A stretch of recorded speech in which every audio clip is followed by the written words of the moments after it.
Monet, we have not held space for Wicked, have we? What? Okay, y'all, Jacob and Bob, they want to do a podcast about the Wicked. We have been talking about the Wicked movie literally nonstop. Yeah, piecemeal, but we haven't had. We've been talking about it in smaller segments. We don't have to. We could do another topic, but I feel like we've talked about it in smaller segments, and I feel like we've seen it enough times that we could really get into it. But also, maybe that's just my specific interest expertise coming through. But it would be so cute. That's you and Bob's fucking nerdy music theater asses. Don't act like you didn't like it, and don't act like you haven't been singing the entire song this entire past podcast. You're out of control. Yeah. Said the girl who won't stop singing it, sings it in the shower. I know, but I acknowledge that for the nerds. That's my bias. A lot of the people listening probably like, especially people who don't like music theater, they're like, oh my God, more Wicked. Okay, people don't like. Okay, whatever. Whatever. First of all, what's your gay ass Black Panther looking ass nigga? Shut your ass up. Monet. Okay, Monet was like, well, I don't want to talk about anything that people might not want to talk about.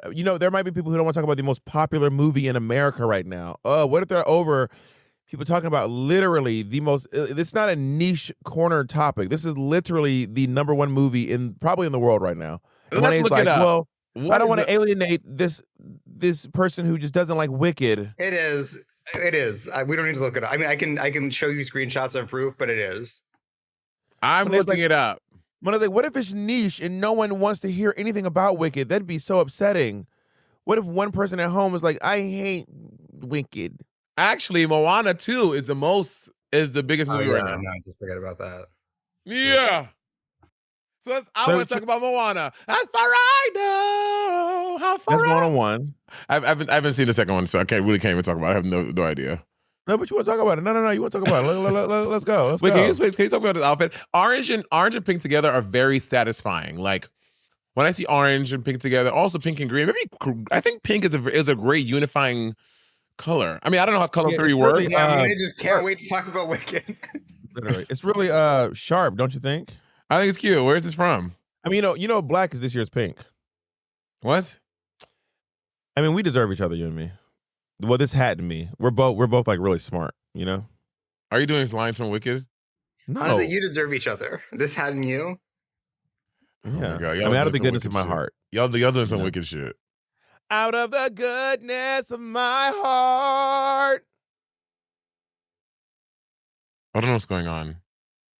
Of course you don't. You've only seen the movie twice, bitch.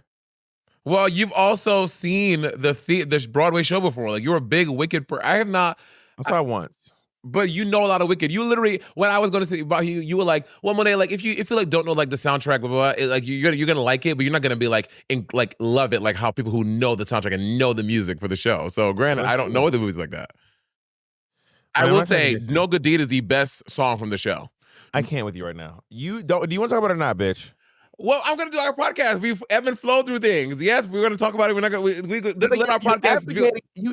This has been a consistent view of the past month. You advocate to not talk about Wicked, and then you continue talking about Wicked. That's not true. Yes, you were just advocating for not talking about it, and then you're like, but anyway, that being said, No Good Deed is like the best song. I want to say that one thing. I feel like No Good Deed is. What do you think is the best song from the show? First of all, you don't get to dictate how much we talk about Wicked. Let me be clear about that. You don't set the rules for how much we can and can't talk about Wicked on your parameters and your terms. Yeah, rub your face. Rub your face. Rub the whole thing. Yeah, don't rub your eyebrows off while you up there. Girl, these supposed to be semi-permanent microblended. I have not gotten these done in like 2 years. And it is still tattooed on my face. I said, girl, these are permanent. These are fully permanent tattoos. When they say simulate me until you're 50, not until you're 60. I guess. When the best song from Wicked, I really think The Wizard and I is a really great song. The amount of foreshadowing in it is really smart. So happy I could melt. Yeah, I mean, Celebration Throughout Oz, All to Do With Me is such a great line. What is it? What was the line? I swear someday there'll be a celebration throughout Oz that's all to do with me. Oh wow! Like when they kill like Noah mourns the wicked. Yeah, like ding dong, the witch is dead. Witch oh witch, the wicked witch. Ding dong, the wicked witch is dead. Well, I have a question. So I guess we're talking about Wicked, and Bitch, you're the one who keeps bringing it up over and over again. well, because now I have more questions. And you know a lot about this topic. I don't know a lot about it. But I do think it's basic. But Defying Gravity is the best song in Wicked. This is just Better than No Good Deed. I think so. Yeah. Because in No Good Deed, she's so desperate. She has found this man to love her when the whole world has told her she's unlovable because she's ugly, she's green, she's been ostracized, she's been outcast, and she finds this man that loves her too, and she's being taken away from him. So she's so desperate to find a spell to save him. She's alakanama nacha nacha. She is trying to spellbind this man, and then so she's like, no good deed will ever be fucking done again because you guys have taken the one thing that was for me. Yeah, I just don't love romance. Like romance doesn't get to me that way. Like sometimes when there's a movie and there's a romance angle, I'm like, stop. Okay, we're literally trying to save the world. I don't give a fuck if you're dating. The world is about to blow. I don't give a fuck about your love life. The world is at stake. Take care of that first. So sometimes romance stuff is I'm like, oh, whatever, sure. I'm not a romantic though. I'm not like a hopeless romantic. I have romance, but I'm not like a hopeless romantic. I think you might be. I'm not a hopeless romantic. I think you may be closer than I am to it because I do not like love stories. I like love stories. I mean, The Notebook is one of my favorite love stories of all time. Yeah. All right. What's your next question? Oh, so was The Wizard of Oz written and then he wrote Wicked after, or was this always, or was this story written chronologically? Like I mean, it kind of all happened. Wait, The Wizard of Oz and The Wicked are not written by the same person. They're not. Girl, Jesus Christ. L. Frank Baum wrote The Wizard of Oz in like 1910 or 20 or something. And who wrote Wicked? Gregory Maguire wrote Wicked in like 1995. These books are like 80 years apart. Got it. I didn't know that. Yeah, The Wizard of Oz was published in 1900. Yeah, 1900. And L. Frank Baum, that was L. Frank Baum wrote The Wizard of Oz, and which is why. So Wicked is not a continuation of the series. From, I mean, the books are not even similar. Like, what's happening is Gregory Maguire is using the IP from the Wonderful Wizard of Oz, right, to create a story once it went into the public domain. But L. Frank Baum did write several books continuing the Oz world building. But his were like gruesome and nasty and mean. And the first one is gruesome and nasty. The Wonderful Wizard of Oz is a gruesome book. Got it. Like the Tin Man is a murderous monster. He kills like over almost 100 or more characters in the book. They probably deserved it. Maybe not. I mean, I haven't read The Wizard of Oz since I was in my 20s, so I don't really remember, if I'm being fully honest with you. But I just remember being like, my God, the Tin Man is really up in here, just sending hoes to their maker for real.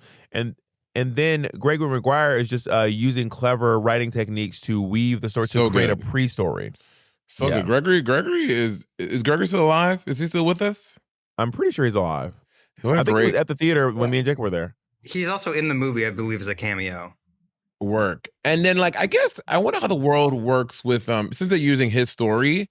I wonder how that's how does he get paid for that? I'm sure obviously there are royalties and blah blah blah, but does he get like a fee because they're using the book from the musical, which is different than the. So you sell the rights. So when you own the intellectual property, which he owns the IP for Wicked, the intellectual property, you license the rights or you option it to people. So right. I'm sure when it was I don't know when they sold the movie rights, but you have to go through him to. But get since it existed as a musical, do they have to do that again? Yeah, they're very different deals. Different deals. So and also the movie and the movie. So the book and the movie are about 18 years apart. And then the musical, the book and the musical, about 18 years apart. And then the musical and the movie, 20. The stage play and the movie are about, geez Louise, like 22. Another 20 years apart. Yeah, 22 years apart. Yeah. So it's basically like, he wrote this book about what's that, like 35 years ago? Almost 40 years. No, not almost 40, about 35 years ago. Yeah. Interesting. Not 35. I'm not good with math. 30 years ago, roughly. I don't know what year he wrote it, so I didn't know what year. It came out in 94. 95, I mean. 95. So that means it 39 years ago? 29. 29 years ago, yeah. Yeah, work. And also, there's been this interesting conversation online about Cynthia Erivo being black, which is odd because the Wicked Witch of the West is y'all. She does not canonically have a race. All she has is a skin color. So to be clear, her race is not green. Well, I think people get that because her mom is black in the show. Well, in the movie, her mother is black. Yeah, what I'm getting at is that canonically, Right. the Wicked Witch of the West, Elphaba, does not have a race. Right. But you know who does canonically have a race? Who? Fiyero. In the book, Fiero's black. Oh, is he really? Yes. I wonder why they chose I don't know why. I wonder why they chose a white person to play him then. I don't think they really put any thought to it because I think that I haven't read the book in so long, but is his blackness part of the storyline, Jacob? Yeah, so Fiyero is the prince of an indigenous tribe in Winky Country. So like the Wizard of Oz and Oz, they're trying to like conquer and colonize this indigenous land, and Fiyero is like their prince. Got it. Yeah, so I mean, it makes sense that they wouldn't want him to be black. That's interesting. But also, there's another character in the book who is his name is Averick, and he's like a rich, wealthy prince type. So they kind of actually combine. The musical Fiyero is actually a combination of Fiyero and then this other character Averick from school. And it's a little bit of both. So they also kind of rewrote the entire character of Fiyero for the musical as well. Is the Wicked book a good read? Should I read it? Honestly, I did not like it. I did not care for it. I think the book is fine. If you really want to get into the Greg McGuire world, I think Confessions of an Ugly Stepsister is a much better book. I think it actually would have made a better musical. Confessions of an Ugly Stepsister is a really And what is that? Is that the book. sequel to Wicked? It's the prequel to Cinderella. Ugly Stepsisters. Oh, got it. Yeah. So he's done this with other books. So I say so. Greg. So is that what Greg does? He kind of takes the story. Your buddy Greg. Yeah, that's what Greg be doing. He takes a story that exists and kind of like writes around it. Yeah, I don't know if he's done other things. I know that he wrote a book called Son of a Witch, which is Elphaba's son. Her and Fiero's son. I'm assuming. I've never read it. I don't know. It's her. And I don't know who she fucked. Yeah. But something I want to talk about is this. Me and Jacob had this conversation in the car with Alfredo. Mm-hmm. And I think we've slightly touched on it here. Why does Cynthia Erivo have an American accent in Wicked? Yeah, you said this, and I guess because I know Cynthia Erivo to have a British accent, I didn't even hear it. Yeah, I don't know. I don't understand that choice. And also, Keela Settle, the woman who played that annoying professor who kept trying to take away, who kept overpowering, like a very overbearing professor to Nessa. Mm-hmm. Why does she have a British accent? Yeah, I don't know. She's not British. Obviously, there was a reason they did that. I don't know why they made those choices. Now, here's my theory. We've all had theories. Alfredo's theory was that Alfredo's theory was wild. Alfredo was like, "Oh, Americans are stupid and they won't listen to what the British accent." That's not true. That's not true. Alfredo's always like, "Everyone's dumb." I'm like, "Everyone's not dumb, Alfredo. Jesus Christ." Jacob, what was your theory again, Jacob? I had two. I think we know the Wicked Witch of the West, as we know her from The Wizard of Oz, has a more typical American accent. She doesn't have a British accent. And then part two, so I think they were trying to keep that character continuity between The Wizard of Oz and The Wicked. And then part two is they maybe also cast the sister. They cast Cynthia, and then they cast Marissa Bode as Nessa Rose, her sister, and Marissa is an American actor, and they thought it might make more sense instead of making an American actor do a British accent, and maybe, I don't know how good her British accent is, to have Cynthia do an American accent. So they both, as sisters, have the same unified accent. Now, I will tell you my theory after this break. Okay, there's a thing in theater, in musical theater, where whoever plays the role the first time, not always, but often, the accent that they do, the actors who play that role in the future will have the same accent, even if it does not make sense with the story, right? So the first time we heard Elphaba speak, it was done by an American actor, Idina Menzel. So now actors going forward will be American. On the West End, when they do Wicked, they do it with an American accent. Do they really? Yes. I mean, I don't know. West, I don't know if that's true or not, but on the West End, when they do Wicked, they do it with an American accent, right? Now listen to this. How familiar are you with Les Mis? girl. I Okay. don't know if that's true. I think on the West End they do Wicked with British accents. Google it, Jacob. Just Google it while we're looking it up, because I'm pretty sure they do. But the actor who plays so Les Mis obviously takes place in France. Les Mis takes place in France. Okay. Uh-huh. Now, these people are the reason why they're not doing French accents is because in theory they're speaking French. Hear me out. Walk with me here, okay? In theory, when you watch Les Mis, they're not actually speaking English. They're actually speaking French. So the actor will just use whatever their accent is when they play the role. And there's one character, this little boy named Gavroche. Gavroche is, spoiler alert, but this is like literally a 45-year-old musical, so I don't feel too bad. Gavroche is a little boy who's killed on the barricade. The original actor who played Gavroche has a very thick Cockney accent. I mean, thicker than Adele. It's like, good evening, dear Inspector. Lovely evening, my dear. It's like a cartoonish Cockney accent, right? Mm-hmm. Subsequently, a lot of the actors who play subsequently, whatever. A lot of the actors who play Gavroche after him have done a thick Cockney accent, even though this is a French little boy. His name is Gavroche, for crying out loud. They all do this thick Cockney accent, even though they're playing a little French boy. And all the actors are not Cockney, but they keep doing the Cockney accent. Well, I don't know true because I saw Everybody Loves Jamie. When I saw it on Broadway, on the West End, everybody had British accents. Bianca Del Rio played it; she had an American accent. Michelle, so that's because Bianca can't do a British accent. But I'm just saying, but it's not. Oh, this is not always the standard. No, no, it is because so first of all, Jamie is a British story. Jamie's not American. I did the research, and Wicked on the West End is performed with British accents. Okay, Jamie is a British story, right? So wait, I don't get the point you're making. Bianca can't do a British accent. That's why everyone else who played the role did a British accent. No, the boy that did it was American. He had an American accent. The one that did he? I didn't see it. The one that, no, I saw it. The one that we saw here and thing. He had an American accent. I genuinely don't remember, but I know that Michelle Visage did a British accent, and she's not British. She did because also it's like a British story. Like, I mean, she did a British accent. Jimmy. New. Did you like Everybody Loves Jamie? No, I like it. I don't like the story. He's annoying. He's annoying? I feel like Jamie is just such a little shit. He inconveniences everyone. Like, how is he a shit? He just trying to be. He's an absolute bitch to his mom. Absolute bitch. Well, she lied to him about his father. Can we describe the plot for our listeners who might not be familiar with the context? Okay, so Jamie is this high school kid who is flamboyant, kind of genderqueer, but he identifies as a boy.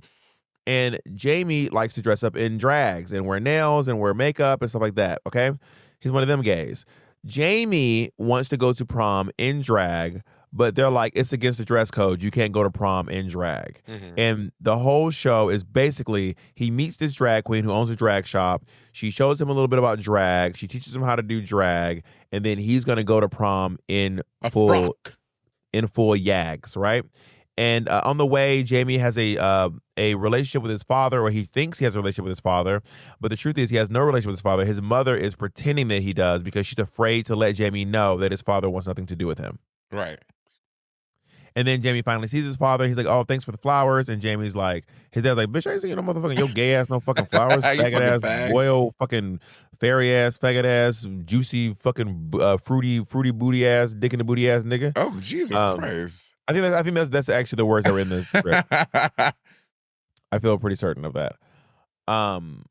So the clock and the Jamie knew. And he's just like, he's inconveniencing everyone. He's mean to everyone. Okay, how is he inconveniencing people though? I don't understand. Where's the inconveniencing? Who is he inconveniencing? By going to prom, by wanting to go to prom, how he wants to identify? Okay, first of all, his mom. He's inconvenienced his mom greatly by being mean to her. He's getting wasted and going out into the world. He's mean to that little to the Muslim girl who helps him all the time. He's not nice to her. He inconveniences her. It's all about him. He doesn't seem to consider her needs or what she wants in life as well. But we've all had times where we have acted selfishly with our friends, and our friends checked her. What makes it a relatable story, that we've all done that, but he also apologized. When he realized he was being a dick, he was like, girl, I'm sorry. Man. That's how at the end of the show, that's how he apologizes to her before the prom, and they're friends again. Like, you've had times when you've inconvenienced me with your bullshit. I've had times when I've inconvenienced you with my bullshit. He's like sneaking in her room, and she's like, Jamie, I have to prepare for college. And he's like, okay, well, help me with my costume. Literally me trying to go on Drag Race. I was trying to, I was like, Bob, I need help with Drag Race. Like, Monet, I need you to do this. No, Monet, I didn't. That's not what I helped you. I literally paid the bars to give you the night off.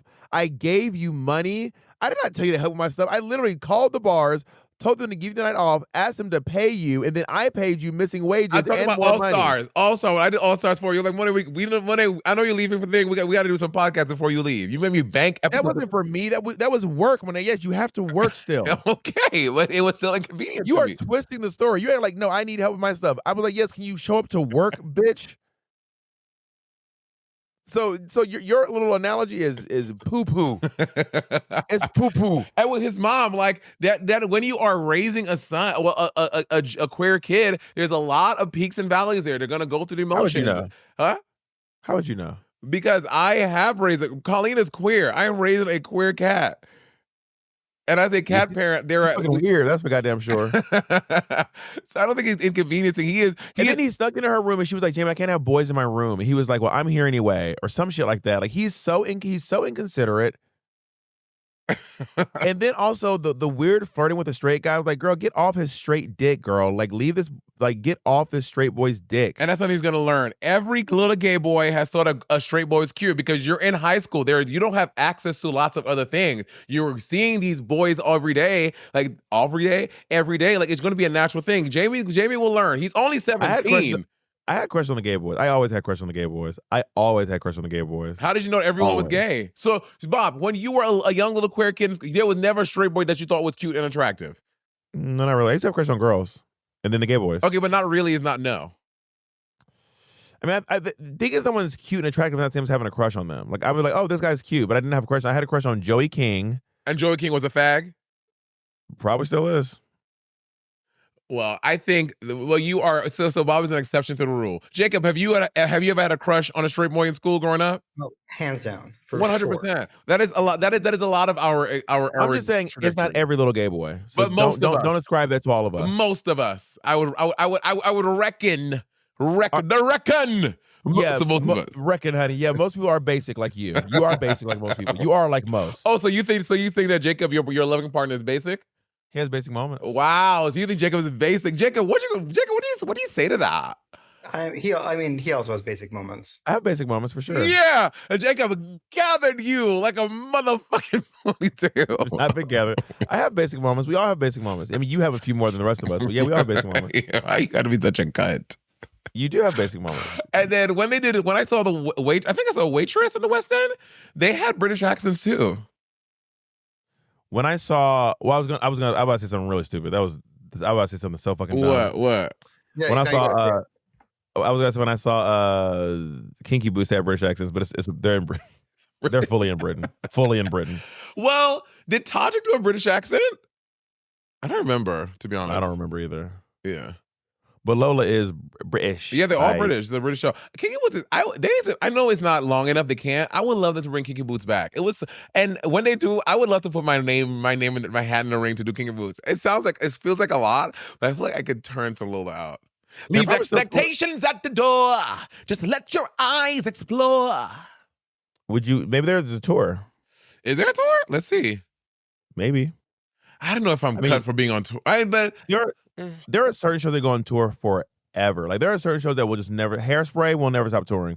Les Mis will never stop touring. Hamilton Wicked will never stop touring. What? Hamilton, The Lion King. Hamilton will never stop touring. Lion King will never. They every couple of years they're like, guess who back in the house? Wow. And is there like I guess whoever buys it. No, because y'all, I do not know a lot about Broadway. So when a Broadway show tours, that means the Broadway company, like the Broadway people on 42nd Street, they're like, oh, we want to make a touring division of this, or is it like a whole separate thing? They're different companies often. Got it. Not always, but often. And sometimes there are two different companies doing tours at the same time. There's an equity tour and a non-equity tour. But you want to be on the equity one because that's where foreseeably have the better actors. Well, it has better work conditions and better pay because there are regulations, and a non-equity tour has no regulations. Got it. So There's they no would tour union. non-equity and equity at the same time with the same show? That sounds crazy. Same show, same time. That sounds crazy. Same show, same time. Yep. Same Wow. productions too. What do you mean the same production? So if there's a tour, so if you see the Broadway show and the other show touring at the same time, I guess it actually might be the same company because they are the same company but different like divisions of it because you won't see a different iteration of it. It won't be the only thing different from the Broadway show will be the actors, but the blocking is the same, the costumes are the same, the sets are roughly the same. They're the same show. Interesting. Like you saw Strings Loop on Broadway and then you saw it on tour. It's the same show. It was the same show, yeah. I want to go. I need to go see Wicked at the fucking whatever it's at in LA. But maybe I was wrong. I think it's the same production company, but then different companies are touring. Different promoters are touring it. Maybe. And I assume non-equity ones are not getting into the same house as the equity tours. Because you can't be I mean, I think you might be able to be in an equity house if you're not an equity show. I mean, you and I have done equity houses. Right. You know, our show is not equity, but I think you just pay more or something. I'm not 100% sure on the rules of that. You're looking so sick. And you really want to be on the first national tour. That's what you really want to be on the first national tour. Means if the first time the tour is touring nationally. Yeah. From Broadway. Yeah. Got it. Is there a show that you would want to tour? Is there a Broadway show that you want to do? That there's a role you want to do in a Broadway show? Yeah, a few. What?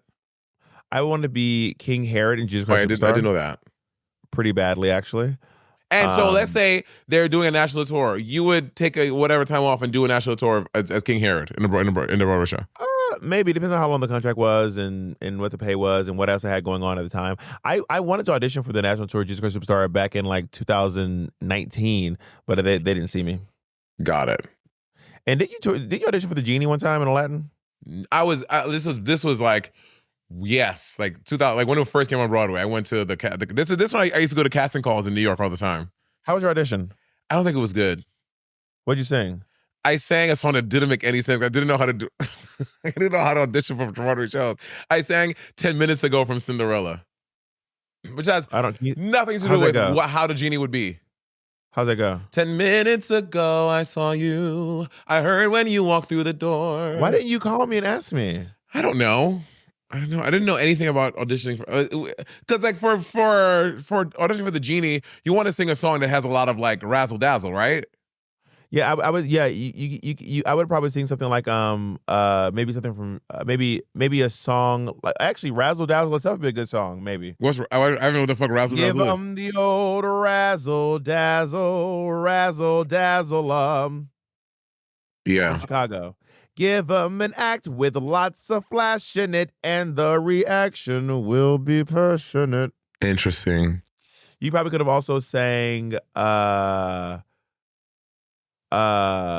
maybe a song from like from Lion King, maybe Under the Sea. From the famous Under the Sea song from Lion King. I said a song from Lion King, and then I skipped and I said maybe Under the Sea from Little Mermaid. Got it. Okay, yeah, because you wanted which I think is by the same composer. I think the goal when you do a Broadway audition is that you want to sing something that's similar to the role you're going for. Yeah, so I wouldn't go into Hamilton and sing "The Hills Are Alive" with The Sound of Music. You know what I mean? There's so different from opera. Opera, you just sing something in your Fach, or you sing something for your voice type, not necessarily similar to the role. So that's what I was going off of. I was like, I'm just going so they could know I can sing. And then if they want something specific, they'll let me know. I wish you had called me. You know? Monét was like, I remember calling Monét. Monét was like, I'm going into audition right now. I was like, what? I was like, hold on. 10 minutes. And I was literally singing. You know what? One of my favorite videos we have of you and I rehearsing for the first Sibling Rivalry tour. And you're playing Never Mind I Find Somebody Like You. Because that's the one song you can play on the piano. And we do a little duet. It's such a cute little I can video. also play All That Jazz. Oh, well, you didn't offer that as a selection. That's fair. Honestly, right now, you look like... Pause really quick. I'm going to tell you what this nigga look like right there. We come back. You look like a gay, pretentious like fucking cunty voice teacher or pianist. Like you look like a cunty mean Cheryl Porter.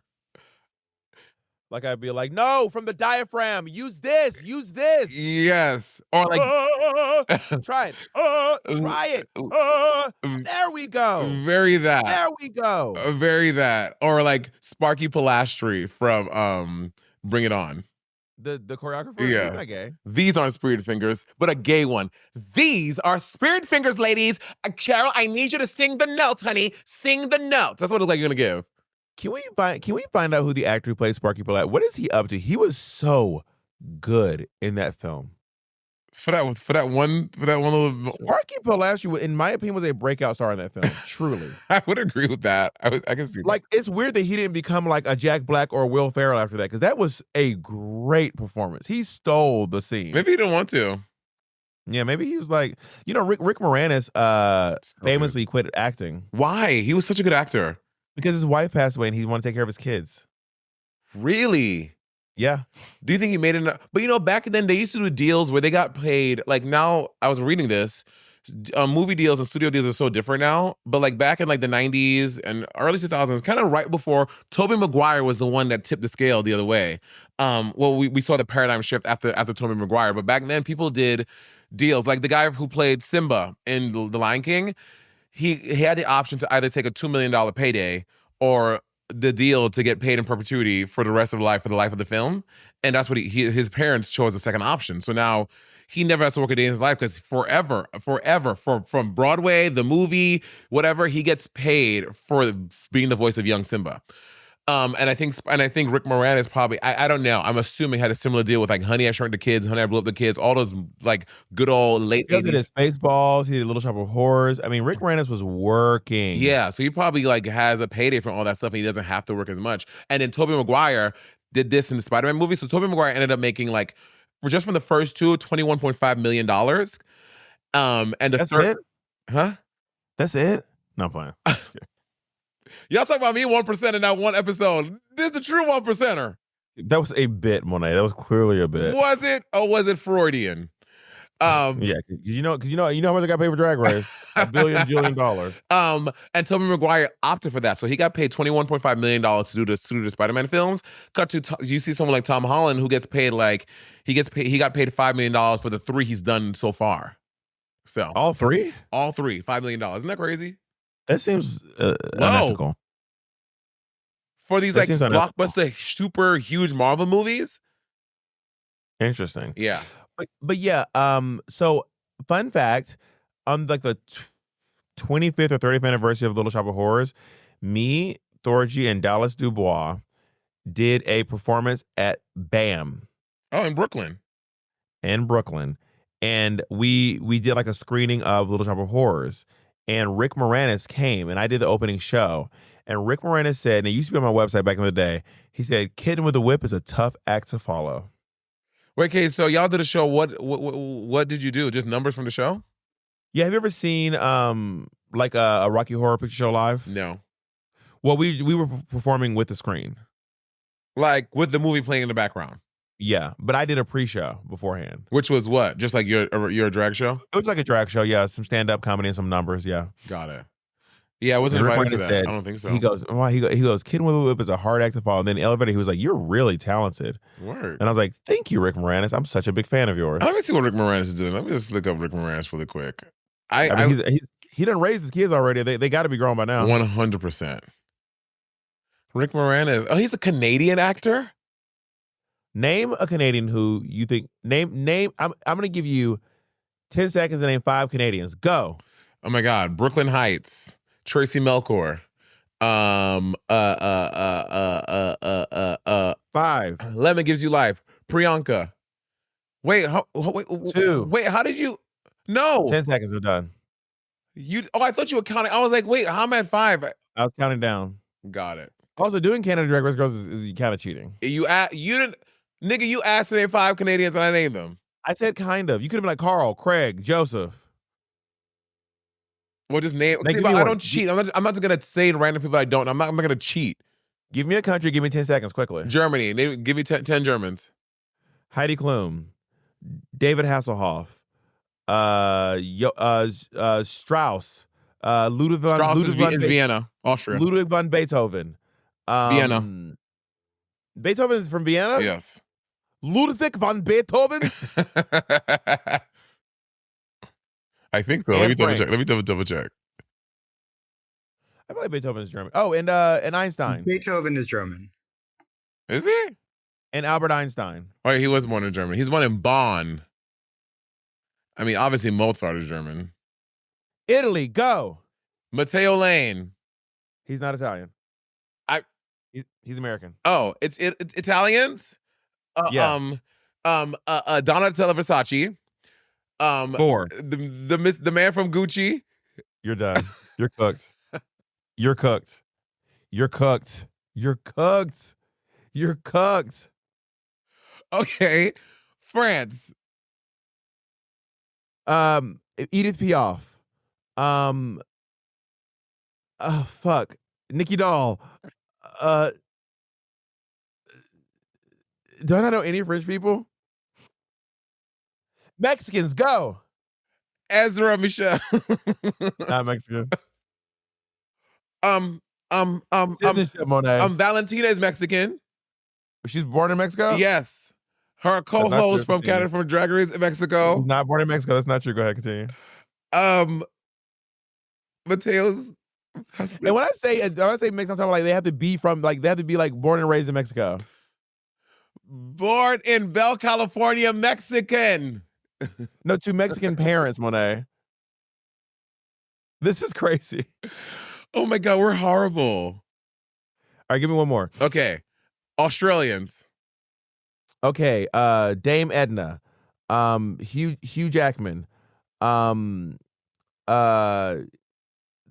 movie lady. The movie lady Nicole Kidman. Nicole Kidman. It's hard to do it off the thing. Okay, I will get into. Give me one more. Give me one more. I know it's nothing obscure. Chinese people. Okay. This is about to get offensive. I know, but Chinese people. You know 7. what? I'm just gonna not say anybody. I'm not gonna say anybody. I'm not gonna say anyone. Brazilians. Ooh, Pablo Vittar. Anita. 5.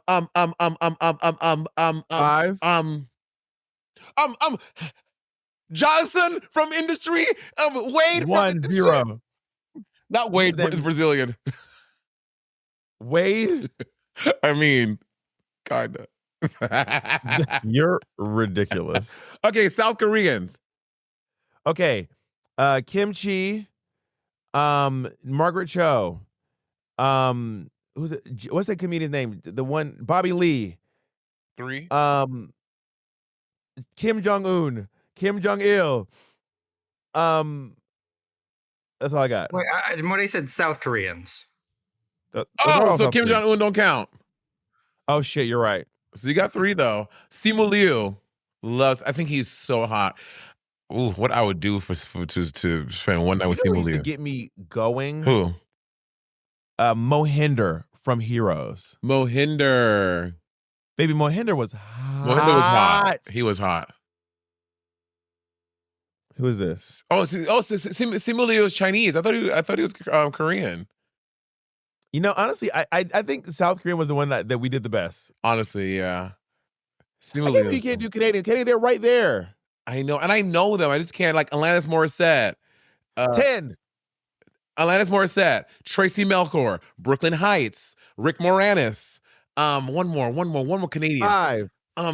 Deborah Cox. Shania Twain. Okay. What about Jim Irish? Carrey. Colin Farrell.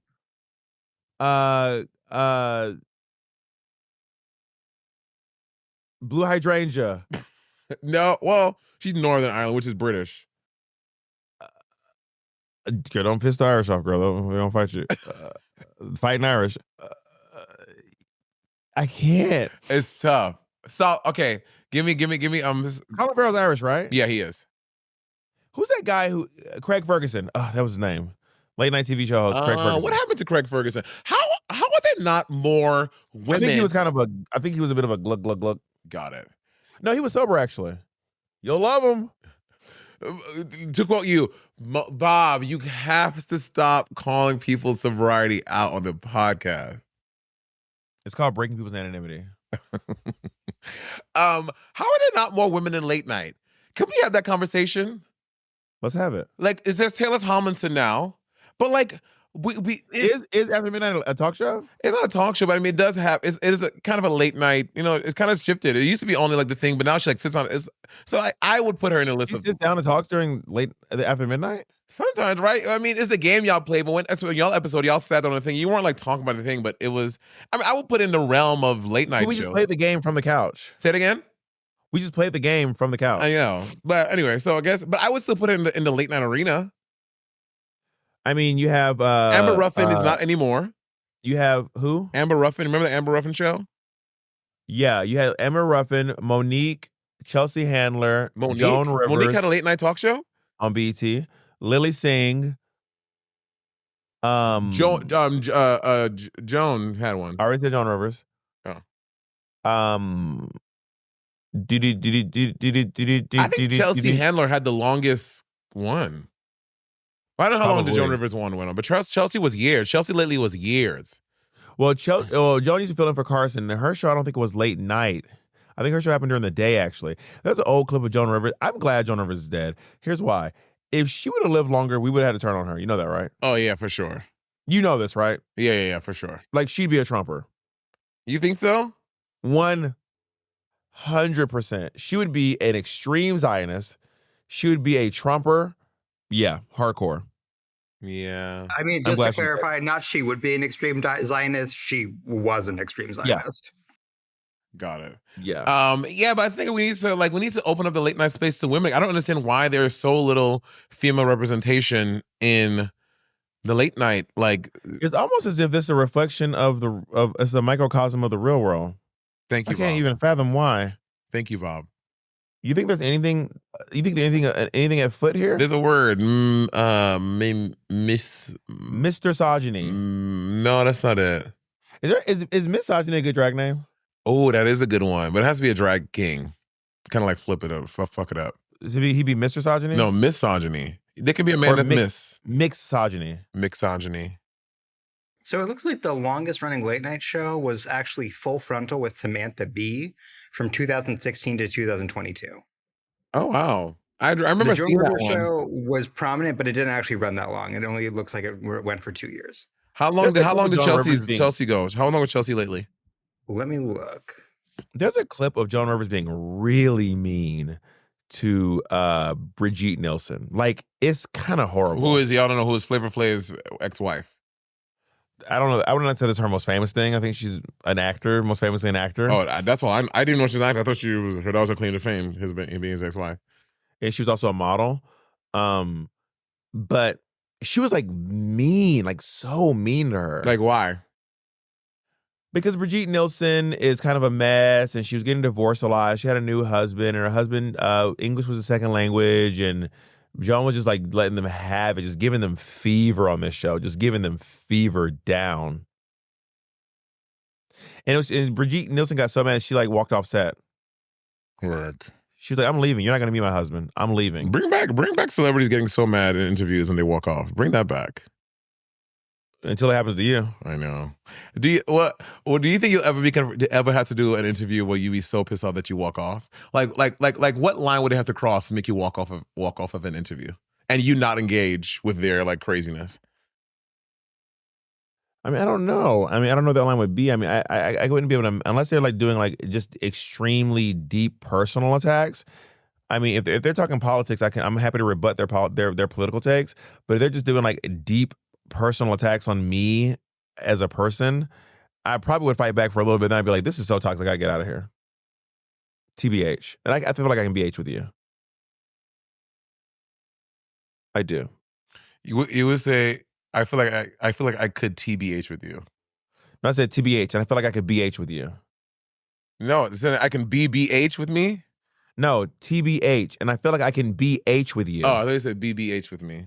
No, I never said that. And also, do you want to acknowledge and apologize for the last episode when I spelled out the name Staten and you said I didn't, and it was in the first 5 minutes you were gathered? No, do you have anything you want to apologize for? No. Can you acknowledge my request for to apologize first? First of all, you have a whole episode you need to apologize for. What? Honey, What episode? Monation is shaking right now. Boy, whatever. Monation's having a hard time. Well, people are crazy. I told them. Let's just say citizenship has gone up in Bobblehead Some of the Town. comments like, I can't believe Monét's a secret Republican. I'm like, y'all are insane. All I'm saying is there's been a lot of applications for citizenship over here to become a bobblehead, and I told y'all the borders are closed. We have sealed borders over here. Listen, honey. well, what you fail to understand is, in Monation, we're not fickle. Okay, we ride. We don't just turn our back on our people when they go through a tough time with something. We are riders. Here's what y'all don't realize at Monation. Y'all's borders are sealed too, but it's to keep y'all in. Y'all can never get out. Honey, you fuck with her, you stuck with her. Y'all are stuck over at the Monation, honey. Y'all will never make it out of there alive. Y'all truly are in an extreme dictatorship. Anyway. Also, we moved on, but I do have new information about Late Night. So Full Frontal with Samantha Bee ran longer than Chelsea's show. Chelsea's show ran not much shorter than hers. So they were both 7 seasons, but Full Frontal has a little bit more time. But Chelsea's show aired 5 nights a week and has dramatically more episodes. So Chelsea's show had like 1,000 episodes to it, and Samantha's only had 218. I used to love Chelsea Late. Chelsea Late was such a good show. So good. Nigerians, 10. Jackie Asamoah, her husband. His name, we need names. The woman from Chewing Gum. Fuck. Morenike Banjo. 1. Also, Chewing Gum is a British national. I don't know if she has Nigerian citizenship. Okay. Ghanaians. Bitch, can you name a Ghanaian? I'm not on the docket, nigga. It's you. I can't name a Ghanaian. You can't name one. Oh my God, Bob. When Ghana's a tiny country. You have 5 seconds left. Anything. Give us something. For what it's worth, Michaela Cole, the star of Chewing Gum, is of Ghanaian descent. Michaela Go. Of descent, though. But She's she was descent. born in London. Yeah, it's descent. Okay, this is gonna be easy. 5 people from New Jersey. Okay, Michelle Visage, John Bon Jovi, Wendy Williams, Shaquille O'Neal, Lauryn Hill, Nippy Houston. Actually, is Lauryn Hill from New Jersey? She is. She went to her and Whitney went to the same church. I'm gonna make it easy for you. I'm gonna give you an easy one too. A toss up, a real easy one. The UK, 10. Oh, the Vivian, Michelle Visage. We're starting over. No one from Drag Race. 10. Wait, hold on. Why nobody from Drag Race? Because this is too easy. 10. But you said Michelle Visage for Jersey. Yeah. So we're taking one from you from Jersey. That was a state. This is an entire country with like 8 countries in it. 10. Idris Elba, Michaela Cole, Tom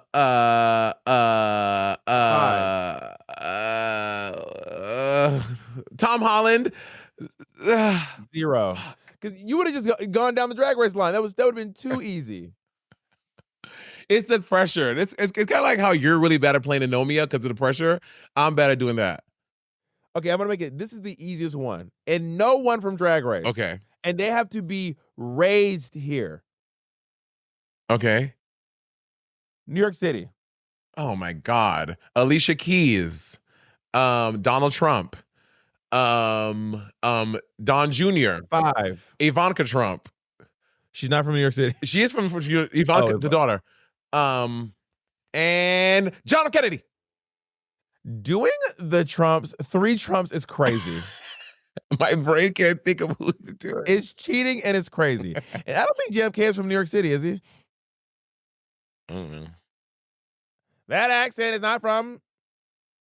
People think that John F. Kennedy was You have cute. nothing to fear but fear itself. I didn't think John F. Kennedy was cute. JFK was born in Massachusetts. Oh. But I don't think John F. Kennedy was cute. City, Monet? It's tough. That's a tough one. Okay, you to New York City. Okay, Bernie Sanders, Jay-Z, Eric White is from Bernie Sanders, Jay-Z, Liza Minnelli, Annie. Right, wrong. You see, it's not fucking easy, bitch. It's hard. And with that, no, I'm kidding. All right, this episode was unhinged. I know, all over the place. Unhinged. And until next, and you know what, y'all, we promise we'll make the next one just as unhinged. So we'll see y'all next week. All right, bye, y'all.